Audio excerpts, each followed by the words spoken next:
Ordos Kangbashi is a new city of world-class architecture, extravagant public plazas, international-scale stadiums, and seas of crisp new housing that rose up from the barren deserts of China's Inner Mongolia in less than a decade.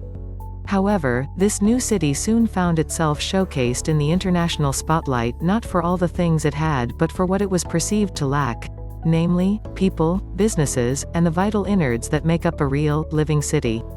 Having been called a modern ghost town, a stillborn city, and a failed utopia, Ordos Kangbashi has been the recipient of an ongoing stream of criticism from myriad international media sources.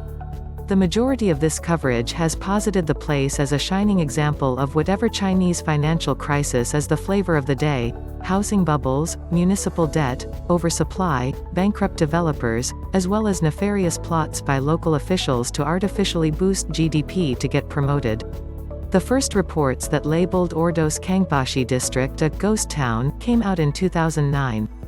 Both an Al Jazeera reporter as well as a Time magazine photographer delivered stories which highlighted the lack of people living in the new city, and in the process brought China's ghost city phenomenon into global consciousness.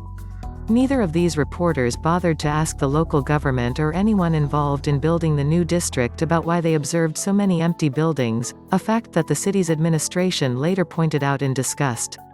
Also, what was merely glossed over in these stories was the fact that construction only began a mere 6 years before, a scant amount of time for a completely new city for hundreds of thousands of people to be reasonably built and populated.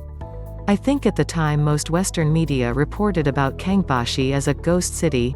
There was indeed very few people here, an Ordos native surnamed Wang explained. There were also some misunderstandings. They don't know exactly about the reasons for and the changing steps of Kangbashi.